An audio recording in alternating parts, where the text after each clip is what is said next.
ሰላም ሰላም፣ እንዴት ናችሁ? ሁሉ ሰላም ነው? እኔ ሰላም ነኝ፣ እግዚአብሔር ይመስገን። ዛሬም እንደተለመደው በአንድ አዲስ ቪዲዮ መጥቼላችኋለሁ። አማርኛ ነው ዛሬ ማስረዳችሁ።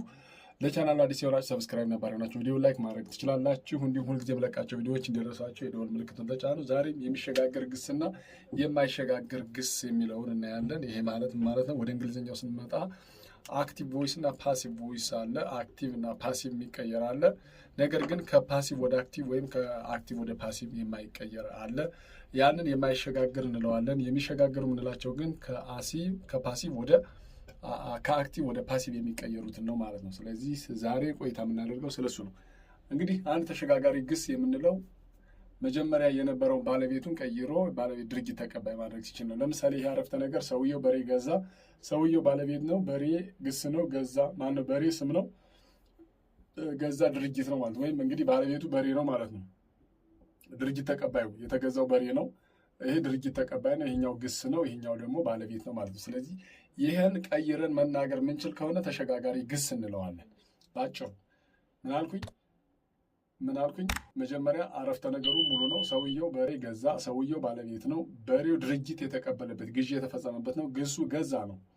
ስለዚህ ይህንን ገልብጠን የምንናገር ማውራት የምንችል ከሆነ ተሸጋጋሪ ግስ እንለዋለን፣ ወይም ትራንዚቲቭ ቨርብስ ይባላል በእንግሊዝኛው። ነገር ግን የማይሸጋገሩ ከሆኑ ምንም የማይቀየሩ ከሆኑ ሳብጀክቱ ባለቤቱ ወደ ድርጊት ተቀባይ መሄድ ማይችል ከሆነ የማይሸጋገር ግስ እንለዋለን፣ ወይም ኢንትራንዚቲቭ ቨርብስ እንለዋለን፣ ወይም ኢንትራንዚቲቭ ቨርብስ ይባላል በእንግሊዝኛ። የእንግሊዝኛውም በዚያው በእንግሊዝኛ ማየት ትችላላችሁ። አስፈላጊ ከሆነ ልሰራላችሁ እችላለሁ። ሰውየው በሬ ገዛ የሚለው እንግዲህ በዚህ አረፍተ ነገሩ ሰውየው ምንድን ነው? ባለቤት ነው። በሬ የሚለው ድርጊት ተቀባይ ነው። ገዛ የሚለው ግስ ነው። ስንቀይረው ግን በሬው በሰውየው ተገዛ። ስለዚህ በሬው ወደ ባለቤትነት ተመለሰ ማለት ነው። በሬው ወደ ባለቤትነት ሲመለስ ተሸጋጋሪ ግስ ሆኗል። ማነው የተሸጋገረው ግስ? ገዛ የሚለው ተሸጋግሯል ማለት ነው። ምክንያቱም በዚህ ድርጊት የነበረው በዚህ ድርጊት ተቀባይ የነበረው በዚህኛው ድርጊት አድራጊ ሆኗል ማለት ነው። እኔ ጃኬት ገዛሁ ይላል። ለምሳሌ ሰውየው ወደ የመን ሄደ ብንል ሰውየው በየመን ተሄደ ወይም የመን በሰውየው ተሄደ የሚባል አረፍተ ነገር የለንም፣ የሚሸጋገር ነገር የለውም። ስለዚህ እንደዚህ የመቀየር የማንችላቸውን ነገሮች የማይሸጋገሩ ግሶች እንላቸዋለን። ለምሳሌ እኔ ብር አለኝ ብንል ብር በእኔ ታለ ወይም የሚባል አረፍተ ነገር አንቀይርም። ነገር ግን እኔ ጃኬት ገዛው ስንል አንዱ የሚሸጋገር አለ። ጃኬቱ በእኔ ተገዛ እንላለን። ጃኬቱ በእኔ ተገዛ። ስለዚህ ምን ሆነ ማለት ነው? ተቀይሯል። ባለቤቱ ወደ እንትን መጥቷል ማለት ነው።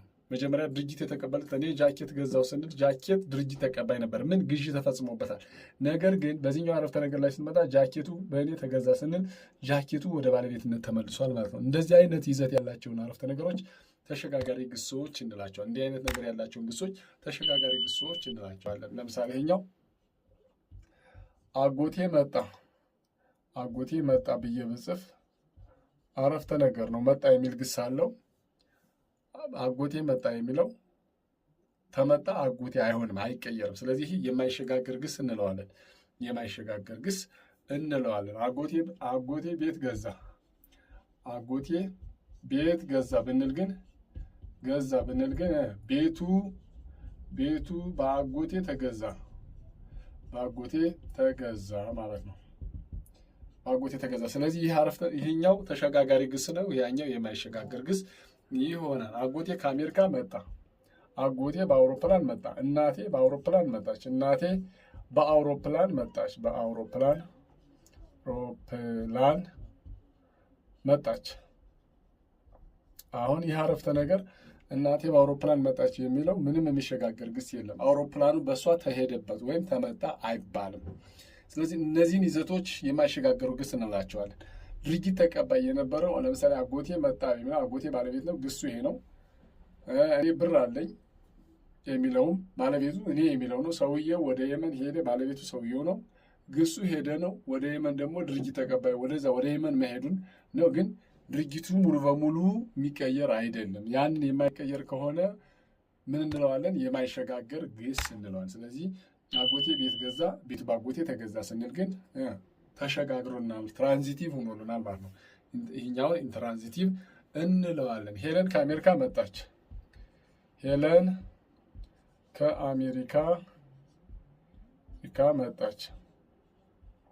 ለምሳሌ ይሄ ሄለን ከአሜሪካ መጣች፣ ቀይሩት ብትባሉ ምንም የምቀይሩት ነገር የለም። ምክንያቱም አሜሪካ በሄለን ተመጣች ስለማይባል ባለቤቱ ወደ ድርጊት ተቀባይነት ስለማይቀየር እንደዛ አይነቶቹን አረፍተ ነገሮች ምን እንላቸዋለን? የማይሸጋገር ግስ የያዙ ናቸውና የማይሸጋገሩ ግሶች እንላቸዋለን። የማይሸጋገሩ ግሶች እንላቸዋለን። እኔ መጽሐፍ ጻፍኩ፣ እኔ መጽሐፍ ጻፍኩኝ፣ መጽሐፍ ጻፍሁ ቢሆን መጽሐፉ በእኔ ተጻፈ ይሆናል ማለት ነው። መጽሐፉ በእኔ ተጻፈ ብለን ይቀየራል። መጀመሪያ ባለቤቱን የነበሩ ከዚያ በኋላ ደግሞ ድርጊት ተቀባይ ሆንኩኝ። ምን አለ? መጽሐፉ በእኔ ተጻፈ። ስለዚህ ድርጊቱ ይቀየራል ማለት ድርጊት አድራጊው ስለሚቀየር ምን ይሆናል? መጽሐፉ በእኔ ተጻፈ ይሆናል። በዚህኛው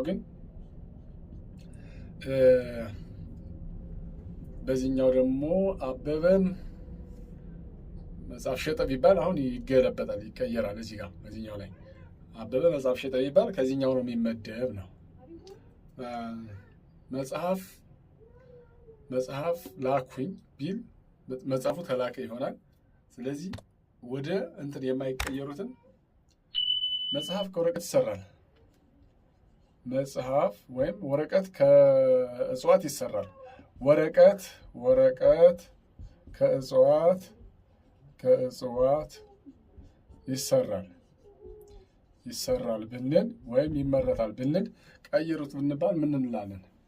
ወረቀት ከእጽዋት ይሰራል ካልነ ከእጽዋት ወረቀት ይሰራልን ብለን ተመሳሳይ ነው የሚሆነው። ስለዚህ የሚሸጋገር ግስ የለውም። ወረቀት በእጽዋት ተሰራ ተመሳሳይ ነው የሚሆነው ማለት ነው።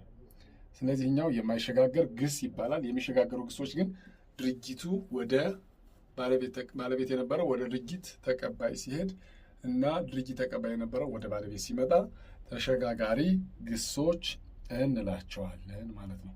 ተሸጋጋሪ ግሶች እንላቸዋለን። ለምሳሌ እዚህ ጋር አጎቴ መጽሐፍ ገዛ፣ አጎቴ መኪና ገዛ ብንል መኪናው በአጎቴ ተገዛ እንላለን። መኪናው በአጎቴ ተገዛ። ስለዚህ መጀመሪያ ባለቤቱ አጎት ነበረ፣ ከዛ በኋላ ግን ድርጊት ተቀባይ ሆነ ማለት ነው። መኪናው ነበር ድርጊት ተቀባይ፣ እንደገና መኪናው ደግሞ አድራጊ ሆኖ መጣ ማለት ነው። ስለዚህ ይሄም የሚሸጋገር ግስ ወይም ተሻጋሪ ግስ እንለዋለን። የማይሸጋገር ግሶች ግን ወደ ሌላ ድርጊት የማይቀየር ነው። አበበ መደብ ተኝቷል። አበበ ሰውየው እንበለው ከፈለግነ ሰውየው መደቡ ላይ ተኝቷል። መደቡ ላይ ተኛ ብንል የሚሸጋገር ግስ የለውም። መደቡ በሰውየው ተተኛ ስለማይባል የማይሸጋገር ግስ ውስጥ ይመደባል ማለት ነው። ስለዚህ ስለ ተሸጋሪና የማይሸጋገሩ ግሶች ዛሬ ደግሞ የበለጠ ግልጽ እንደሚሆንላችሁ ተስፋ አደርጋለሁ። እናንተ ቪዲዮውን ላይክ እያደረጋችሁ ለብዙ ሰው አድርሱት። ለነበረን ቆይታ ከልብ አመሰግናለሁ። እንዲሰራላችሁ የምትፈልጉት ካለ ኮመንት ላይ ጻፉልኝ፣ የምትፈልጉትን ጥያቄ። ስለዚህ ዛሬ የነበረን ቆይታ ይህን ይመስል ነበር። በሌላ ቪዲዮ ተመልሼ እስከምመጣ የደወል ምልክቱን ግን መጫናችሁን አትርሱ። ጠብቄ የመለቃቸው ቪዲዮዎች የሚያስፈልጓችሁ ብዙ ሰዎች አላችሁ። አመሰግናለሁ። ቻው ቻው።